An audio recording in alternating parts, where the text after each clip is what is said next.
Baik, bismillahirrahmanirrahim. Assalamualaikum warahmatullahi wabarakatuh. Kami dari kelompok 12, mata kuliah manajemen operasi, akan membahas tentang Lean Operation, Maintenance, and Reliability. Sebelumnya izinkan memperkenalkan anggota dari kelompok kami. Yang pertama ada Iwan Erik Pratama dengan NPM 20110111061, lalu ada Julio Rangga Balista dengan NPM 24110111087, lalu ada Baginda Saiwinsang dengan NPM 24110111136. Lalu ada TA Nicholas Glenn Gultom dengan NPM 24510111027. Oke, jadi materi yang pertama adalah GIT, TPS, dan operasi ramping.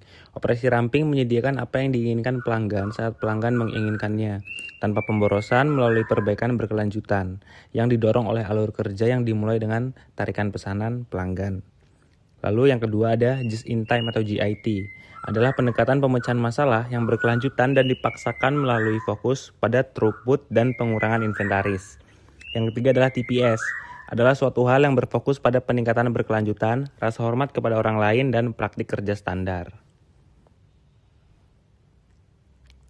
Lalu dalam hal ini ada 3 masalah mendasar bagi peningkatan operasi. Yang pertama adalah eliminate waste atau menghilangkan pemborosan. Menurut Taichi Ono, ada 7 kategori pemborosan diantaranya adalah produksi berlebih, antrian, transportasi, persediaan, pergerakan, proses yang berlebihan, dan produk yang cacat.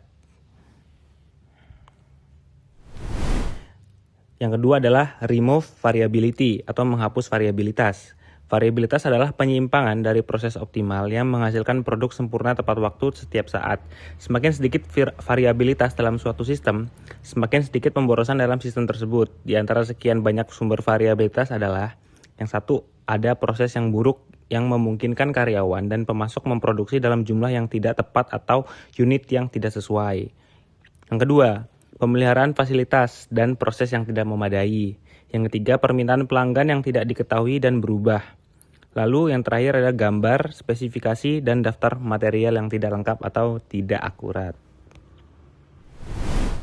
Masalah yang ketiga adalah improve throughput, meningkatkan hasil produksi. Throughput atau hasil produksi adalah tingkat pergerakan unit melalui suatu proses.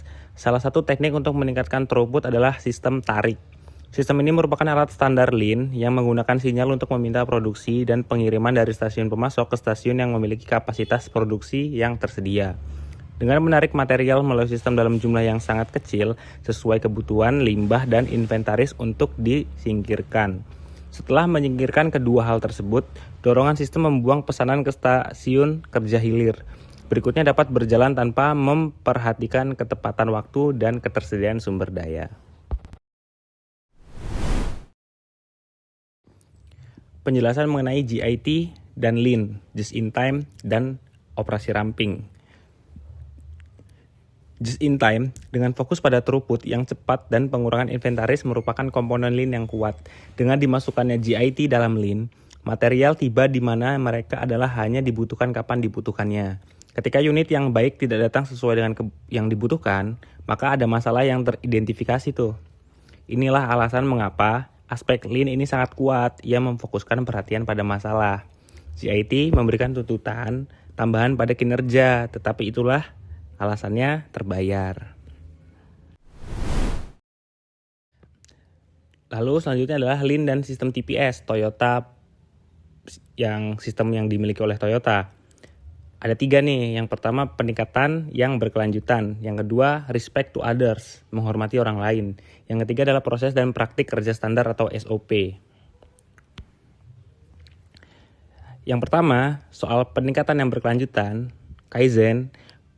Peningkatan berkelanjutan dalam TPS berarti membangun budaya organisasi dan menanamkan sistem nilai kepada orang-orangnya, yang menekankan bahwa proses dapat ditingkatkan, bahkan peningkatan merupakan bagian integral dari pekerjaan setiap karyawannya. Yang kedua adalah menghormati orang lain. Toyota percaya bahwa keberhasilan organisasi tidak hanya berasal dari sistem teknis, tetapi juga dari penghargaan terhadap orang-orang yang menjalankan sistem tersebut. Lalu yang ketiga adalah SOP, proses dan praktik kerja standar. Membangun SOP yang efektif dan efisien membutuhkan penetapan apa yang disebut Toyota sebagai praktik kerja standar. Prinsip-prinsip yang mendasarinya adalah: 1. Pekerjaan sepenuhnya ditentukan mengenai konten, urutan, waktu, dan hasil. Ini adalah dasar dari proses yang baik. 2. Koneksi pemasok untuk pelanggan internal dan eksternal bersifat langsung, menentukan personel, metode, waktu, dan kuantitas. Yang ketiga, aliran material dan layanan sederhana dan diarahkan ke orang atau mesin tertentu. Yang terakhir, perbaikan proses dilakukan hanya setelah analisis yang ketat pada tingkat serendah mungkin dalam organisasi.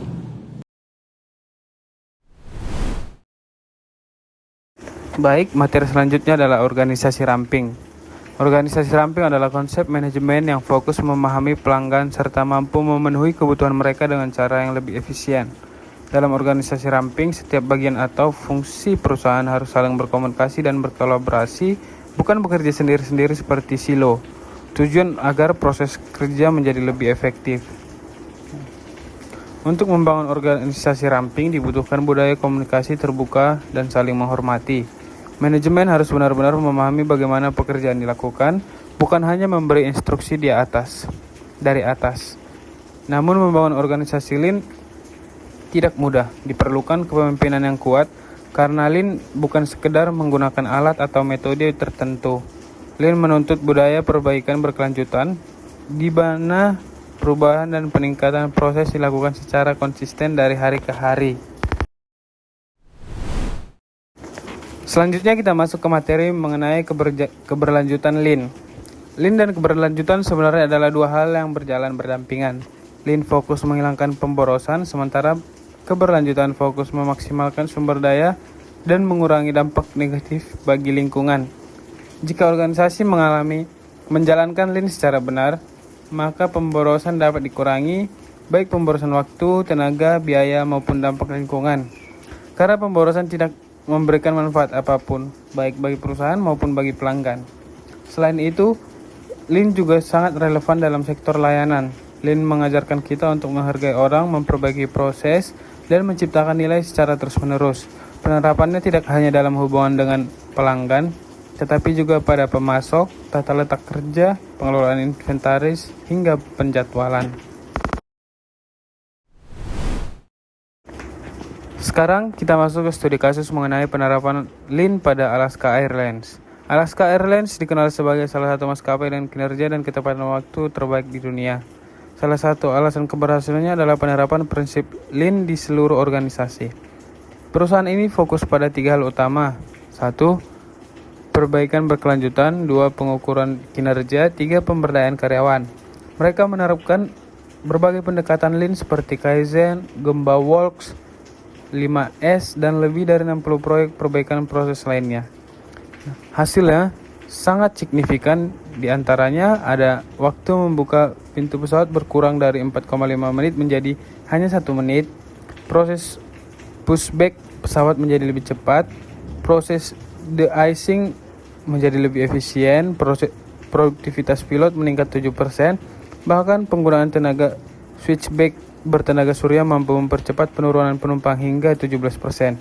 Ini menunjukkan bahwa budaya Lean mampu meningkatkan efisiensi sekaligus kualitas layanan secara bersamaan. Baik, selanjutnya adalah kesimpulan. Kesimpulannya yaitu operasi ramping termasuk JIT dan TPS berfokus pada perbaikan berkelanjutan untuk menghilangkan pemborosan. Karena pemborosan ditemukan dalam segala hal yang tidak memberikan nilai tambah, organisasi yang menerapkan teknik ini akan memberikan nilai tambah lebih banyak secara efisien daripada perusahaan lain. Harapan dari perusahaan Lean adalah bahwa karyawan yang berdaya bekerja dengan manajemen yang berkomitmen untuk membangun sistem menanggapi pelanggan dengan efisiensi yang terus meningkat dan kualitas yang lebih tinggi. Materi selanjutnya akan dilanjutkan oleh rekan saya. Selanjutnya membahas chapter 17, The Strategic Importance of Maintenance and Reliability. Yang pertama adalah mengenai pengertian dan tujuan maintenance dan reliability. Yang pertama adalah maintenance, yaitu tujuannya untuk menjaga sistem atau peralatan agar tetap berfungsi. Sedangkan reliability adalah untuk probabilitas mesin berfungsi sesuai harapan dalam waktu tertentu.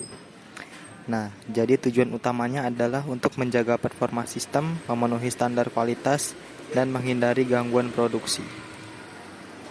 Selanjutnya adalah pentingnya maintenance dan reliability. Adalah untuk mengurangi resiko kerusakan peralatan mahal, menjaga kelancaran operasional, dan melindungi investasi jangka panjang pada aset perusahaan. Yang selanjutnya adalah peran employee involvement dan prosedur maintenance. Kerjasama operator dan tim peliharaan, pelatihan keterampilan, pemberdayaan karyawan, serta continuous improvement. Prosedur yang dijalankan adalah membersihkan, melumasi, melakukan monitoring, penyesuaian, dan juga melakukan perbaikan kecil. Yang terakhir adalah dampak dan taktik maintenance dan reliability. Manajemen maintenance yang baik akan menghasilkan peningkatan kualitas, produktivitas, dan juga profitabilitas. Nah, bisa menggunakan teknik untuk meningkatkan kualitas komponen, menyediakan redundansi, dan meningkatkan preventive maintenance serta kapabilitas peralatan. Baik, yang selanjutnya kita akan membahas rumus dari reliability. Terlebih dahulu kita akan membahas tujuan dari rumus reliability. Jadi, rumus reliability ini digunakan dalam total productive maintenance atau perhitungan keandalan sistem. Adalah untuk mengukur dan memprediksi kemampuan suatu sistem atau komponen yang berfungsi dengan baik dalam jangka waktu tertentu tanpa mengalami kegagalan. Di situ tertulis untuk komponen seri yang independen, RS sama dengan R1 dikali R2 dikali R3, RNR sama dengan R1 per waktu R2, lalu per waktu R3, per waktu sampai seterusnya, di mana RSR itu reliabilitas sistem. Nah, rumus ini mengasumsikan yang pertama komponen independen, saling tidak bergantung. Reliabilitas ditampilkan sebagai probabilitas, misal 0,90 sama dengan 90%. Contoh interpretasinya adalah jika R sama dengan 0,90, komponen bekerja sesuai harapan 90% dari waktu yang ditotalkan. Di sini terdapat contoh penghitungannya.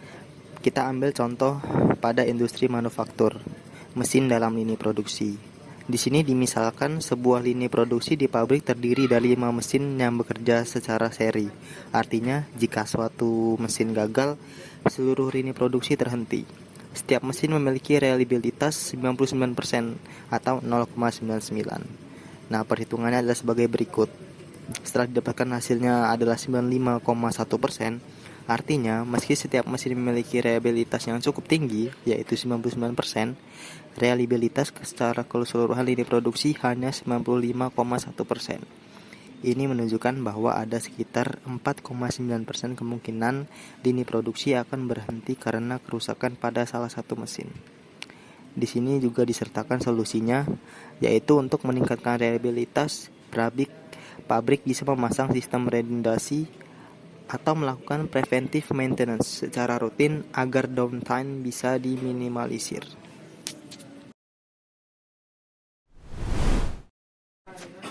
Selanjutnya kita ke pembahasan yang lain, yaitu mengenai total productive maintenance atau TPM. Yang pertama kita bahas terlebih dahulu adalah definisi dan tujuan dari TPM. TPM adalah pendekatan pemeliharaan yang berfokus pada pengurangan downtime, meningkatkan produktivitas, dan memastikan keandalan mesin dengan melibatkan semua pihak di perusahaan. Yang kedua yaitu mengenai keterlibatan semua pihak. Semua karyawan, mulai dari operator hingga manajemen, terlibat dalam perawatan mesin dengan tujuan untuk mengurangi kerusakan dan juga meningkatkan performa mesin secara keseluruhan.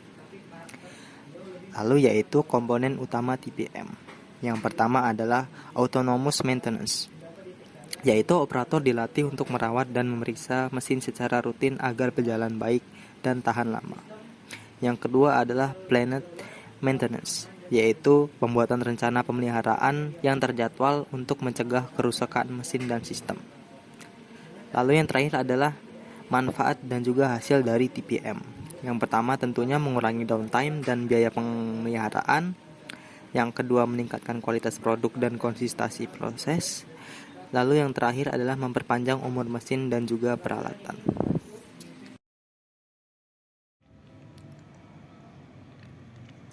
Selanjutnya maintenance. Maintenance adalah seluruh aktivitas untuk menjaga peralatan agar tetap berfungsi sesuai standar. Tujuannya adalah mengurangi variabilitas, menjaga kualitas proses, dan mencegah kerugian akibat gangguan produksi. Ada dua jenis maintenance. Yang pertama, preventive maintenance, yaitu pemantauan rutin, inspeksi, servis, serta menjaga fasilitas tetap dalam kondisi baik. Tujuannya mencegah kerusakan sebelum terjadi. Yang kedua ada breakdown maintenance, dilakukan setelah kerusakan terjadi, bersifat darurat, prioritas tinggi, biasanya lebih mahal karena downtime dan kerusakan tambahan. Selanjutnya ada konsep kunci preventive maintenance. Yang pertama ada pola kegagalan atau failure pattern. Pada awal umur produk biasanya terdapat infant mortality atau kegagalan awal, sehingga perusahaan sering melakukan burn-in atau pengujian menyeluruh sebelum digunakan. Yang kedua ada MTBF atau mean time between failures. Setelah produk stabil, dilakukan studi MTBF untuk memahami frekuensi dan pola kegagalan. Jika standar deviasi kecil, preventive maintenance sangat efektif karena kerusakan dapat diprediksi dengan lebih akurat. Yang ketiga ada menentukan kapan preventive maintenance layak dilakukan. Preventive maintenance ekonomis jika pertama, biaya preventive maintenance lebih rendah. Kedua, konsekuensi kerusakan sangat signifikan. Ketiga, MTBF memiliki pola yang dapat diprediksi. Selanjutnya ada pentingnya data dan histori. Implementasi preventive maintenance memerlukan 1. Catatan histori mesin. Kedua, biaya perbaikan. Ketiga, frekuensi dan pola kerusakan. Dan 4. Menentukan kapan harus servis dan merencanakan sistem maintenance yang lebih akurat.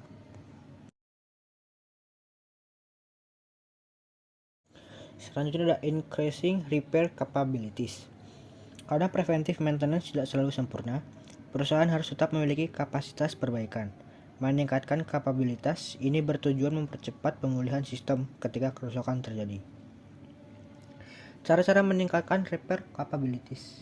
1. Memperbesar fasilitas perbaikan. 2. Menambah sumber daya, teknisi, dan alat. Ketiga, meningkatkan manajemen maintenance. Keempat, sistem perencanaan, penjadwalan, dan respon yang lebih baik. Kelima, menentukan lokasi perbaikan terbaik. Keenam, Heizer memberikan kontinum pilihan perbaikan. Ada operator, ada departemen maintenance, field service, dan depot service. Selanjutnya ada autonomous maintenance. Autonomous maintenance adalah pendekatan di mana operator mesin diberi tanggung jawab untuk menjaga kondisi mesin melalui aktivitas sederhana seperti mengamati, mengecek, mengatur, membersihkan, dan melaporkan. Heizer menyebut ini sebagai bagian dari employee empowerment atau pemberdayaan karyawan. Tujuan autonomous maintenance adalah operator bisa memprediksi kegagalan, mencegah breakdown, memperpanjang umur mesin, dan meningkatkan ownership terhadap peralatan. Dengan pendekatan ini, karyawan menjadi bagian aktif dari sistem maintenance, bukan hanya penggunaan mesin.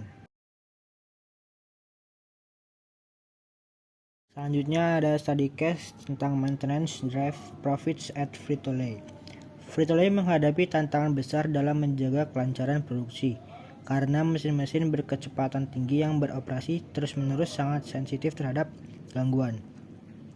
Ketika pemeliharaan tidak dilakukan secara konsisten, efeknya langsung terlihat pada kualitas, kecepatan produksi, dan profit perusahaan.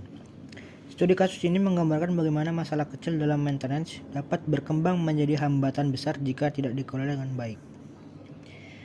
Masalah yang terjadi pada studi case ini ada downtime meningkat dan mengganggu kelancaran produksi, kualitas produk menjadi tidak konsisten, dan terjadi gangguan alur produksi yang berdampak pada profit. Penyebabnya, tidak adanya deteksi dini terhadap tanda-tanda kerusakan mesin. Perbaikan sering terlambat sehingga masalah kecil menjadi kerusakan besar. Operator kurang memahami mesin dan pemeliharaan besar. Lalu ada penyelesaian Frito-Lay mengatasi permasalahan tersebut dengan membangun sistem pemeliharaan yang terstruktur melalui pendekatan run right yang membuat operator terlibat langsung dalam pengecekan, pembersihan, dan pemantauan kondisi mesin setiap shift sehingga tanda-tanda kerusakan dapat ditemukan lebih awal.